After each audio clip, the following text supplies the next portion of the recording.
आज मैं आपको मिलवाऊंगा एक ऐसे किसान गुरु से जिनको पूरे देश में लोग ताराचंद वेलजी के नाम से जानते हैं, जिनको लोग उनकी खेती को लेकर जो उनका अपना नज़रिया, अपना दृष्टिकोण, अनुसंधान, जिसे उन्होंने पंच महाभूत कृषि कहा, उसकी वजह से जानते हैं। वेलजी भाई, बहुत बहुत स्वागत है आपका। हम सबसे पहले अगर शुरुआत करें खेती को लेकर, जो ये दृष्टिकोण है जो आपने पंच महाभूत का दृष्टिकोण अपनाया, और साथ में जो आपने भारत की प्राचीन परंपरा में खेती या कृषि विज्ञान जो था उसको लेकर थोड़ा सा आप जरूर बताएं।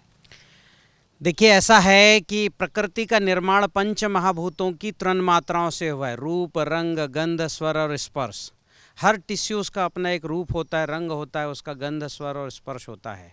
मैंने उसको स्थापित करने का पौधों के अंदर प्रयास किया, और जैसी पंच महाभूत पूर्ण हुए, पौधे स्वस्थ हुए और उनमें से रासायनिक खेती से ज़्यादा उत्पादन के रिकॉर्ड आने शुरू हुए। ताराचंद वेलजी ऐसा क्या जादू की छड़ी घुमाते हैं कि वहाँ पर बहुत कुछ किए बगैर, ठीक है, वहाँ पर NPK जो है वो अचानक से बढ़ जाता है, जिसको बढ़ाने के लिए आपको बहुत ज़्यादा खाद या कई तरह की ज़रूरतें होती हैं। तो इसे कुछ सूक्ष्म तरीके से समझाना चाहिए।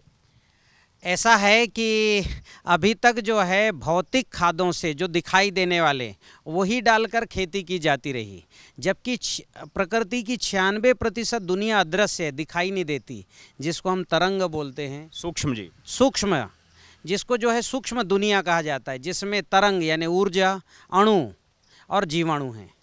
अब जितनी धरती की आबादी है 7 अरब, इतने जीव तो 1 ग्राम मिट्टी में होते हैं। तो उन जीवों को स्थापित कर दो, वो खेती में फसल को सब अणु दे देंगे, नाइट्रोजन, फास्फोरस, पोटास, सब कुछ दे देंगे, हमें करने की ज़रूरत नहीं।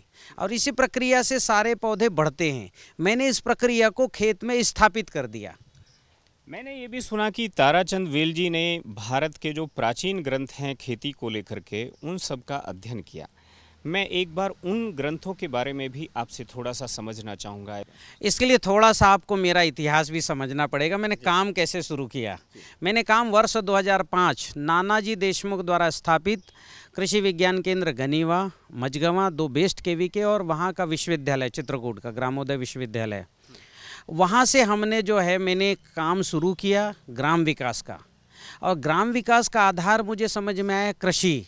तो कृषि कैसे ठीक करें, तो मैंने नज़दीक से, चूँकि कृषि विज्ञान केंद्र के साथ काम कर रहा था, तो रासायनिक खेती तो देखी, उस समय की जैविक खेती की जो प्रक्रियाएं हैं, सस्य क्रियाएं, वो भी समझी। और मुझे लगा कि कुछ तो कमी है। तब ये जैविक खेती कर रहे हैं, केवल उस समय वर्मी कंपोस्ट, वर्मी वास, बस यही सब चल रहा था। थोड़ा बहुत गुड़, गोबर, गौमूत्र ऐसा घोल के डालना, बेसन मिला के, यही सब चल रहा था। मुझे इससे जो है, मैंने खुद पहले तो खेती की दुधवार गांव में, और मुझे समझ में आया कि कुछ तो बहुत बड़ी गड़बड़ी है, इसमें कुछ प्रोडक्शन आ नहीं रहा है और कुछ बीमारियां बढ़ रही है, तो क्या कारण है। तब मैंने अध्ययन करना शुरू किया, और अध्ययन मैंने जो है शुरू किया, उस समय दीपक सचदे जी हैं जो पंच महाभूत कृषि की बात करते थे। ऐसे देश के जो प्रसिद्ध हैं, all India organic forum association के जो सदस्य हैं, उनके पास गया, और उनके पास से मुझे प्राकृतिक खेती के लिए कुछ पुस्तकें भी मिली, जिसमें वृक्षायुर्वेद, कृषि पाराशर, सस्य वेद, उपवन विनोद, कृषि गीता, भगवान परशुराम की लिखी हुई कृषि गीता पुस्तक, फिर महर्षि कश्यप की लिखी कश्यपी कृषि सूक्त, विश्व वल्लभ, ऐसे 13 पुस्तकें मिली एक एक करके। मैंने सारे पुस्तकों का अध्ययन किया, और करने के बाद उनमें जो सूक्त लिखे हैं उनका विश्लेषण करके, और उसके आधार पर खेत में प्रक्रिया, फार्मूले बनाना, डालना, मिट्टी के साथ कैसे काम करना, पानी के साथ कैसे काम करना, ये सारे प्रयोग करने शुरू किए। मुझे लगा कि दीनदयाल शोध संस्थान में रहते हुए ये प्रयोग पूरे तरह से मैं पूरे समय कर नहीं सकता, क्योंकि वहाँ के अपने भी जो है रहते थे शेड्यूल। तो मैंने वर्ष 2009 में प्राकृतिक खेती शोध संस्था बनाई। 100 किसान मेरे साथ जुड़े, और नरसिंहपुर ज़िले के खमरिया गांव में 13 एकड़ ज़मीन, जहां गाजर घास भी नहीं उगता था, सेड़ नदी के ऊपर, वो ज़मीन ली, और वहां पर मैंने खेती शुरू की। और वो शुरू की, और जितने भी ये सूक्तों के आधार पर फार्मूले उनको बनाना डालना, फिर मेरे साथ जो किसान रहते थे वो भी ऑब्जर्व बनाते थे, हम 3 महीने में बैठते थे, किसको क्या परिणाम आया विश्लेषण करते थे।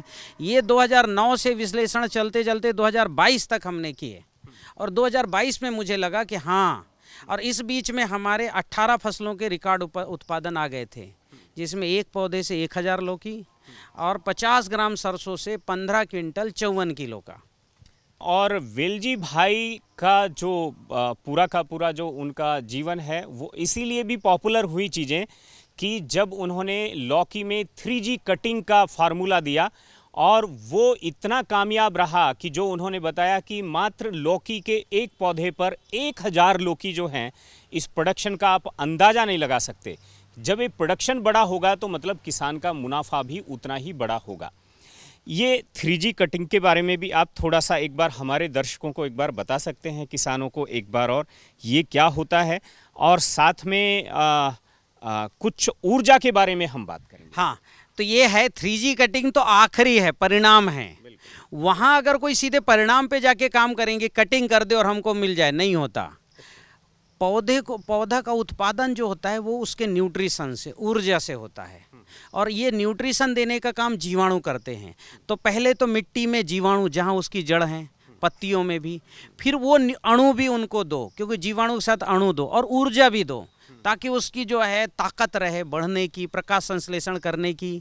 तो मैंने जो है सूक्ष्म दुनिया के 3 भाग, ऊर्जा, अणु और जीवाणु, इसको स्थापित किया पहले मिट्टी में, पानी में। इसको स्थापित कैसे करते हैं, इसका कुछ तरीका? हाँ, देखिए, ऊर्जा जो है, सबसे ज़्यादा ऊर्जा मिली हमें अग्निहोत्र से। जो ठीक सूर्योदय सूर्यास्त में अग्निहोत्र करने पर जो भस्म मिलता है, उस भस्म, वो भस्म एक्टिवेटेड चारकोल कहलाता है। वो भस्म में हमने जैसी डालना शुरू किया, पौधों में हमें ताकत समझ में आई, हमने मनुष्यों को भी पीने को दिया, उनके शरीर में भी परिवर्तन दिखे। तो एक तो ऊर्जा का स्रोत हमें अग्निहोत्र, दूसरी मिली प्रार्थना।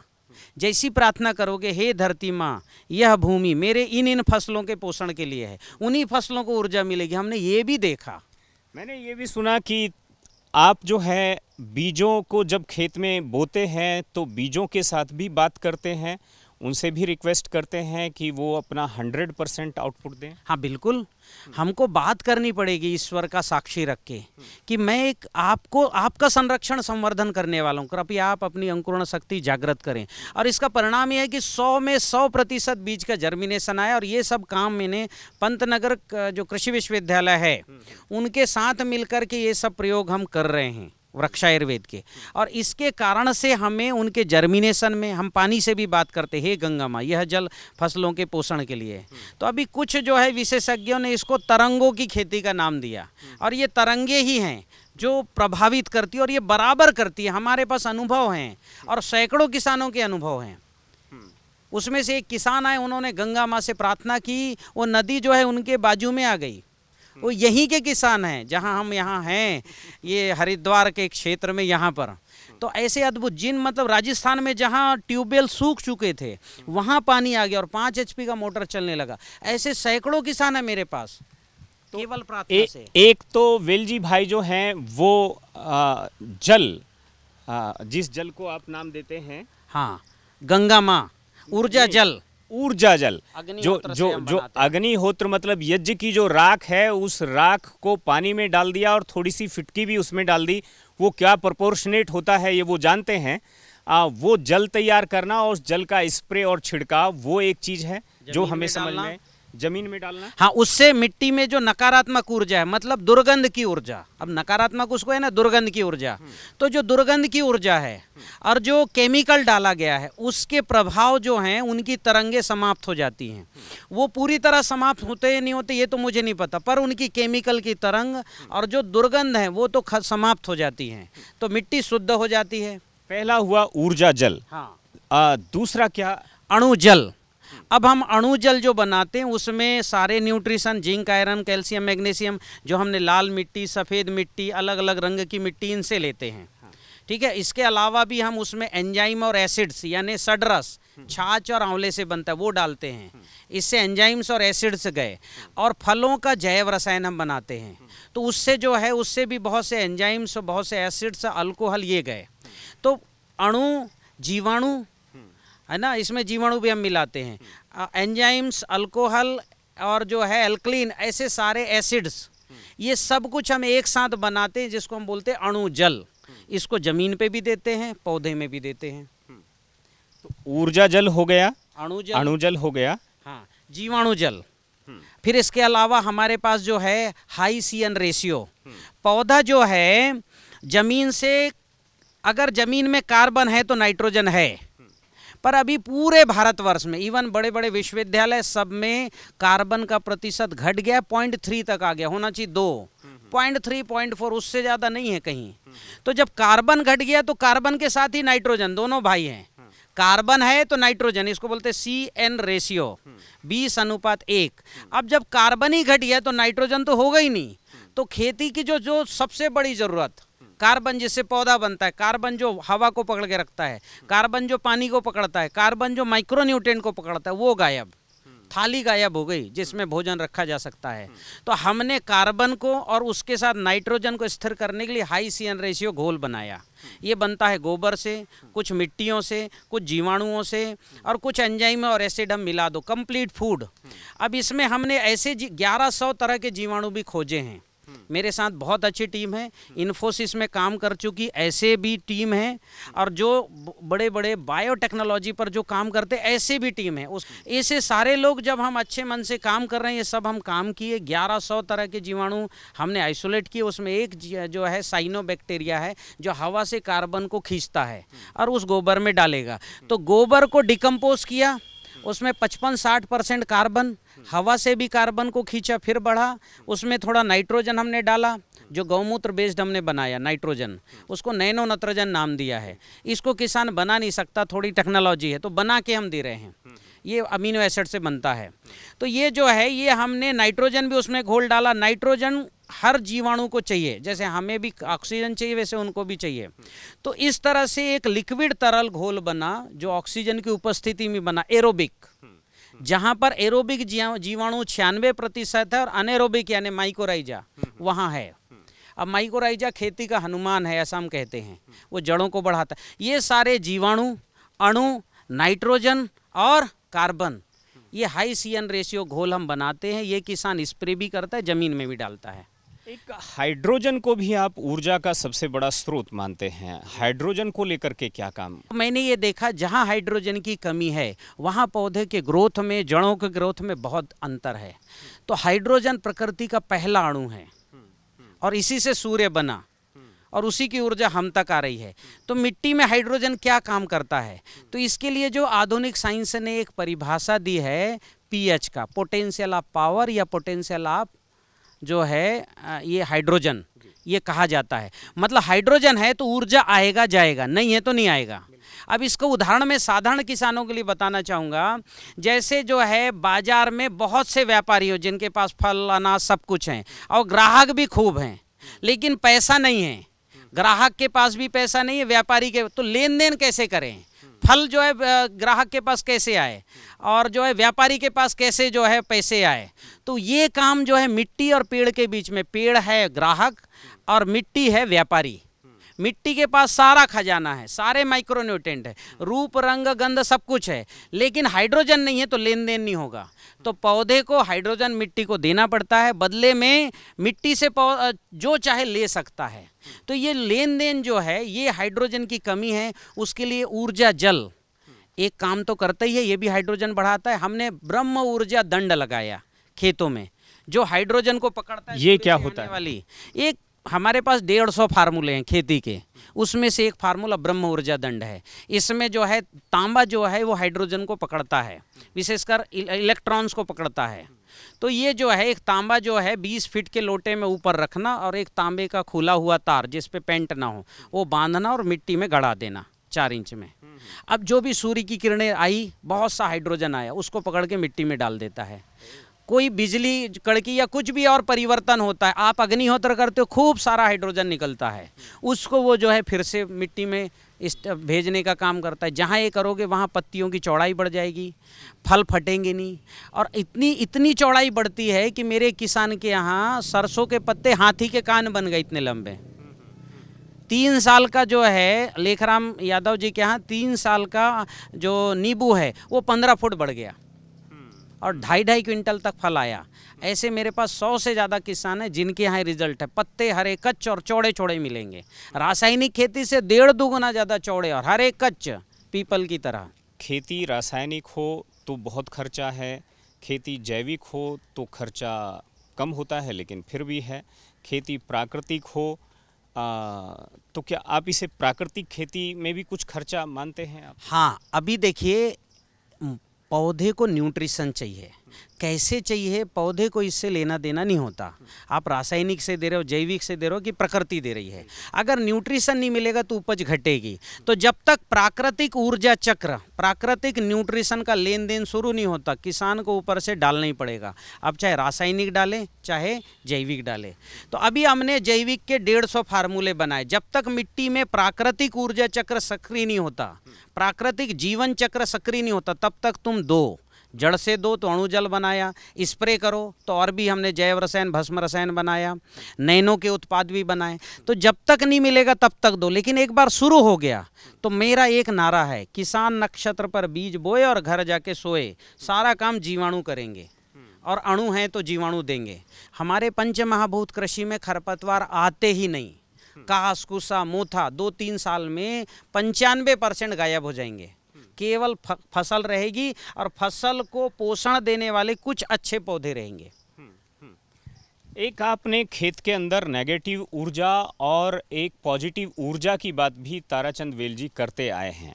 नेगेटिव ऊर्जा का क्या मतलब होता है, पॉजिटिव ऊर्जा का क्या मतलब होता है, नेगेटिव ऊर्जा के आने से क्या चेंजेस होते हैं खेत में, और पॉजिटिव ऊर्जा आने से किस तरह के जीव उसमें आते हैं? देखिए ऐसा है, हमारी जो खेती है उसका पहला आधार है मिट्टी की ऊर्जा जो है पॉजिटिव होना चाहिए। अब पॉजिटिव निगेटिव दुनिया में कुछ होता नहीं, ये समझाने के लिए है। जैसे क्या है, दुर्गंध हमारे लिए निगेटिव है। अगर एक मरा हुआ कुत्ता बिल्ली हमारे घर के आसपास हम तो हमारा जीना दूभर हो जाएगा, इतनी दुर्गंध। तो वो ऊर्जा हमारे लिए निगेटिव, हमारी ताकत खत्म कर देगी, हम परेशान हो जाएंगे अंदर से। तो वैसे ही मिट्टी में भी अगर दुर्गंध है तो वहाँ दुर्गंध के जीव पैदा होंगे। जैसे शहर का सड़ा नाला, वहाँ मक्खी मच्छर इल्ली सांप बिच्छू केकड़े यही आएंगे। अगर मिट्टी में दुर्गंध है तो वहाँ पर फंगस आएगा, खेती को ख़त्म करने वाला वायरस आएगा, खराब कीट आएंगे। इसका एक उदाहरण मैं बताता हूँ। कच्चा गोबर का ढेर जो किसानों के घर के आमने सामने होता है, हमारे यहाँ उसको घूरा बोलते हैं। आप उत्तर प्रदेश में क्या बोलते हैं? रूढ़ी बोलते हैं, क्रूडी रूढ़ी, है ना, और अलग अलग देशों में। इसमें क्या होता है, दुर्गंध की ऊर्जा है। उसको हाँ नाक के पास लोगे ना, बड़ा ख़राब स्मेल आएगा। तो उसमें देखिए वाइट ग्रब मिलता है, सफ़ेद इल्ला, जो जड़ों को काट देता है। फिर इसके अलावा वाइट ग्रब के अलावा उसमें फंगस होता है, वायरस होता है, रस चूसा कीट होते हैं। फिर ये खेत में किसान ले जाके डालेगा तो उसको खाने दीमक आएगा उस गोबर को। फिर उस दीमक ज़्यादा हो गया तो उसको खाने छिपकली आएगी। फिर 10 फुट नीचे जो बिच्छू केकड़े रहते हैं वो पता लग जाएगा सूंघ के ही, क्योंकि प्रकृति में हर जीव सूंघ कर समझ जाता मेरा भोजन क्या है।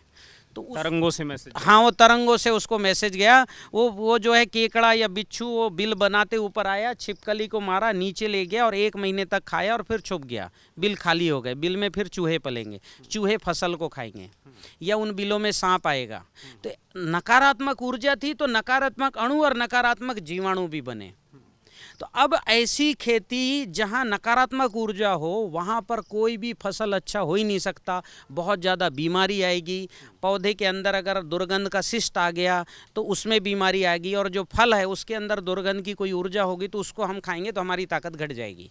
ऐसे प्रयोग मैंने वैद्य राजेश कपूर विधि से, मेरी माला की विधि से, ऐसे मैंने हजारों किसान को प्रयोग करके दिखाया कि रासायनिक खेती जहाँ केमिकल डाले मुँह में वो रखो और 15 लीटर की बाल्टी सीधे उठाओ। ऐसे नहीं उठाओ फिजिकल, सीधे उठाओ, नसों की दम पर उठा ही नहीं पाओगे। और वहीं आप जैविक खेती या पंच महाभूत कृषि का आप जो है अनाज खाओ, उठा लेंगे आसानी से। ऐसे हमने हजारों लोगों को ये प्रयोग कराया है और इससे लोग कन्विंस हो रहे हैं। हमारे पास लैब नहीं है सिद्ध करने का, पर कन्विंस हो रहे हैं। और अब वो किसान जो है नकारात्मक ऊर्जा खेत में नहीं डालना, रूप रंग गंध स्वर, और सकारात्मक डालना। जब सकारात्मक ऊर्जा वहाँ खेत में आ जाती है तब किस तरह के परिवर्तन होते हैं? मिट्टी में सौंधी खुशबू आने लगती है। पूरे साल भर। अभी केवल किसानों खेत में खेत महकेंगे और उस महक वाली मिट्टी को खाने केचुआ आएगा 10 फुट 15 फुट नीचे से। तो केचुआ जब नीचे से ऊपर आएगा तो मिनरल्स लेके आएगा, और ऊपर से नीचे जाएगा तो अच्छी वाली जो मिट्टी है उसको जड़ों के पास छोड़ते हुए नीचे जाएगा। तो खेती में छेद, मिट्टी में छेद भी होंगे, उससे जड़ अंदर जाएगी, पानी अंदर जाएगा और माइक्रोब्स भी जो है बढ़ेंगे। तो इस तरह से काम जो है केचुआ करते हैं, यानी इकोलॉजी, उसको सजीव मिट्टी बोलते हैं। तो एक बार मिट्टी सजीव हो गई तो फिर किसान को जुताई निंदाई गुड़ाई की ज़रूरत बहुत बहुत कम, यह ज़रूरत ही नहीं है। तो हम ये स्थाई बेड बनवाते हैं जिसमें ज़रूरत नहीं है, 6 महीना भूमि उपचार मिट्टी को सजीव करके। अगर 1 एकड़ का किसान है वो अपने खेत की मॉडलिंग जो है अगर ताराचंद वेलजी की सलाह पर करता है तो उसे अपने खेत को किस तरह के मॉडल में बदलना चाहिए? ऐसा है कि अभी मिट्टी बहुत ज़्यादा कड़ी हो गई है, मिट्टी का पीएच, ईसी, कार्बन डिस्टर्ब हो गया है। मिट्टी में माइक्रोन्यूट्रिएंट विशेषकर जिंक पूरे भारत में गायब हो गया। आयरन, मैग्नीज, कॉपर, कैल्शियम, निकल ये नहीं है। अब ये तो या तो किसान बाजार से लाके डाले, या हम एक बहुत सरल विधि बताते हैं, यानी बाजार से 20 गुना सस्ता विधि बताते हैं इन मिट्टियों को खेत में डालना, जिसको लाल मिट्टी, सफ़ेद मिट्टी। अब ये मिट्टी बोलता था तो कन्फ्यूज होते थे, किसान कुछ भी डालने लग गया था। तो अभी मैंने 32% आयरन वाली लाल मिट्टी, यानी आयरन खनिज है ना, फिर जो है कैल्शियम, सल्फर खनिज 1-1, 1.5 क्विंटल डाले, 2-3 साल तक डाले, 1-1 करके 2-2.5 क्विंटल ज़्यादा से ज़्यादा डालना है। फिर जीवाणु डाले, तो 1100 तरह के जीवाणु भी हम उपलब्ध कराते, किसान को बताते भी बनाना कैसे, अन्न द्रव्य, जैव रसायन से, पंचगव्य से कैसे ये डाले। फिर इसके अलावा पीएच, ईसी को ठीक करने के लिए कुछ एंजाइम बनाना बताता हूँ मैं, जैव रसायन, सडरस, छाछ द्रव्य रसायन ये डाले। नहीं तो इसको ठीक करके मतलब इसको लाइफोलाइज से कम करके, छोटा करके 2 लीटर में कन्वर्ट करके कैसे डालना ये भी सिखाते हैं। मतलब किसान, चूंकि खेती खराब हो गई तो सुधारना तो पड़ेगा।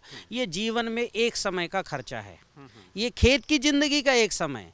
अब जब तक नहीं बिगड़ेगा खेत, नाती पोता भी उसमें बहुत अच्छी खेती करेंगे।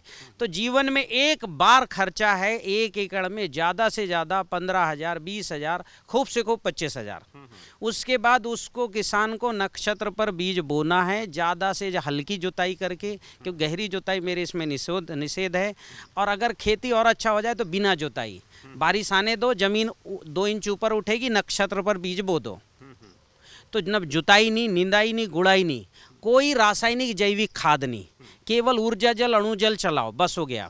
या हाइसियन रेशियो। तो खर्चा आज जो है रासायनिक है उससे 1/10, और जो तथाकथित जैविक है उससे भी 1/5 और कम। तो बीज को किस नक्षत्र पर बोना है ये उसे कैसे पता? मैं कैलेंडर जारी करता हूँ हर साल, 5 साल हो गया मुझे कैलेंडर जारी करते हुए। उसमें जो है तिथि में कौन सा बीज बोना सब लिखा है, और अग्रिम तैयारी भी लिखी नीचे, और पीछे पूरे फार्मूले भी लिखे हैं। तो अकेला अगर कैलेंडर इस्तेमाल करता है किसान तो वो हम हर किसान अपने यहाँ बुलवाए, अपने घर में रखे। और आपको मैं ये भी बता दूं, अभी तक 38 फसलों का हमारे पास रासायनिक खेती से ज़्यादा के रिकॉर्ड उत्पादन है, जिसमें धान 35 कुंटल प्रति एकड़ बासमती आया, टमाटर 65 टन 1 एकड़ में आया, अरहर 16 कुंटल, मूंग, मटर, मसूर, जौ, ज्वार, बाजरा, फिर सब्जी ककड़ी है, बैगन है, 556 फल एक पौधे में आए। तो 38 तरह के फसलों में रिकॉर्ड, और 2 फसलों में अंतर्राष्ट्रीय स्तर का रिकॉर्ड है। एक पौधे से 1000 लौकी और 50 ग्राम सरसों से 15 क्विंटल 54 किलो का। क्या बात कि पहले हम जब ये सब मैं बताता था तो मुझे लोग कहते थे कुछ भी बताते हो, हवाई बातें, इससे क्या होता है, अग्निहोत्र पूजन पाठ है, इससे कुछ नहीं होता। लोग फार्मूले पर जाते थे, ऊर्जा विज्ञान पर जाते नहीं थे। लेकिन जो किसान, मेरे पास बहुत पढ़े लिखे किसान हैं जो MSc किए हैं, एग्रोनॉमी से किए हैं, सतारा के जो है माने जी, उनका 23 टन अदरक आए 1 एकड़ में। लेखराम जी MSc बायोटेक्नोलॉजी है, वो 100 टन तक टमाटर लिए और भी फसल कर रहे हैं। तो ये किसान शुरू में मेरे भौतिक फार्मूले इस्तेमाल किए तो इनको औसत उत्पादन मिला। जैसी वो सूक्ष्म टेक्नोलॉजी के वो फार्मूले इस्तेमाल किए, उनका उत्पादन एकदम से 2 गुना और सब्जियों में 10 गुना बढ़ गया। वीडियो है यूट्यूब में, देखिए लेखराम या TCBT पाठशाला में। इसका जो है पहले मजाक उड़ाते थे, लेकिन जब IIT मुझसे जुड़ा, IIT भिलाई, तो उन्होंने क्या है कि मैंने बताया इन्होंने तरंगे हमें ऐसा जांचता, तो उन्होंने मशीन बना ली और अग्निहोत्र भस्म जो देखने में केवल राख है, उसको जब जमीन पे डाला इसके घोल को, ऊर्जा जल को, तो NPK 2.5 गुना बढ़ गया सामान्य जितना है। तो अब मेरी बातें जो मैं पहले लोगों को ऐसा लगता था ये इससे क्या होता होगा, अब उसके धीरे धीरे टेक्निकल इम्प्रूवमेंट और ये लैब में वो साबित होने लगे। गोवर्धन खनिज खाद 1,13,00,000,000 बैक्टीरिया 1 ग्राम गोबर में, इतना तो बाजार में जो कल्चर बिकते ना किसी भी कंपनी के, उनमें जो है 1/10 हैं बाजार में जो बिकते, वो 10 मतलब 1 करोड़ 2 करोड़ 10 करोड़ 20 करोड़ है 1 ग्राम में। मेरे इसमें 1,13,00,000,000 और बेस है गोबर, गाय का गोबर। एक आखिरी सवाल ताराचंद जी, पूरे देश में जो खेती है, किसान और खेती और जो पॉजिटिव एनर्जी की बात है, ऊर्जा की बात है, और उससे होने वाली जो पैदावार है उसे अगर लोग खाते हैं तो उनके अंदर भी वो ऊर्जा जो है वो ड्राइव हो, तो ये लोग तो चाहेंगे, लेकिन इसका रोड मैप कुछ आपने सोचा है कि किस तरह से देश भर की जो कृषि है उस कृषि को उसको ऊर्जावान बनाया जाए, उसके उत्पादों को ऊर्जावान बनाया जाए, उसमें फुल न्यूट्रिएंट हों, इसको लेकर? देखिए, अगर पंच महाभूत कृषि का अगर भोजन आता है तो मैं कोई भी मरीज को दवा खाने की सलाह नहीं देता हूँ, उसको बोलता हूँ तू पंच महाभूत फूड भोजन खा और खूब खा और 1 महीने खा, तेरी सारी बीमारी ठीक हो जाएगी, ये मेरे तरफ से गारंटी है। अगर पंच महाभूत पूर्ण भोजन कर रहा है तो उसके शरीर में रूप रंग गंध स्वर स्पर्श जो 5 रश्मियां हैं वो पहुंच जाएंगी। अब उसके जो 7 चक्र हैं तो जो है वो बीज मंत्रों का ध्यान करे, दोनों समय अग्निहोत्र करे, उसका जो भस्म निकलता है उसका ऊर्जा जल बना के पिए और स्वस्थ होने के लिए। लेकिन पूरे देश के जो किसान हैं, आपके प्रयोग तो 20,000 किसान कर रहे हैं, लाभ भी ले रहे हैं, लेकिन ये चीज़ें विस्तार लें, इसके लिए कोई रोड मैप तैयार? हाँ, हमने जो है मोबाइल ऐप बनाए हैं 3 तरह के। हर किसान के मोबाइल में एजुकेशन ऐप ताकि अच्छे से समझे पंचमहाभूत कृषि और जीवन शैली, फिर फार्मर ऐप, खेती करने वालों को टमाटर कैसे बोना है, मिट्टी कैसी है उसका, मतलब कड़ी मिट्टी है तो ऐसे कर, और कोई मिट्टी में दिक्कत है तो ऐसे 4-5 प्रैक्टिस हैं। तो फार्मर ऐप और अंत में प्रोडक्ट ऐप। ऑर्गेनिक फूड किसी को चाहिए, ऐप में जाए, क्लिक करे, ऑर्डर वो जो अपना पता दे, पैसे पेमेंट करे, घर पहुंच जाएगा। और उत्तर भारत का सेब दक्षिण भारत में पहुंच जाएगा 5 दिन में। तो हमने, मेरे पास इन्फोसिस में काम करने वाली टीम भी मेरे पास अभी आई है जो ऐसे ऐप बना रही है ताकि हम डिजिटलाइज रूप में पूरे देश भर में जा सकें, क्योंकि हम एक एक करके किसको जगाएंगे, हर हाथ में मोबाइल है, देखे और जागे।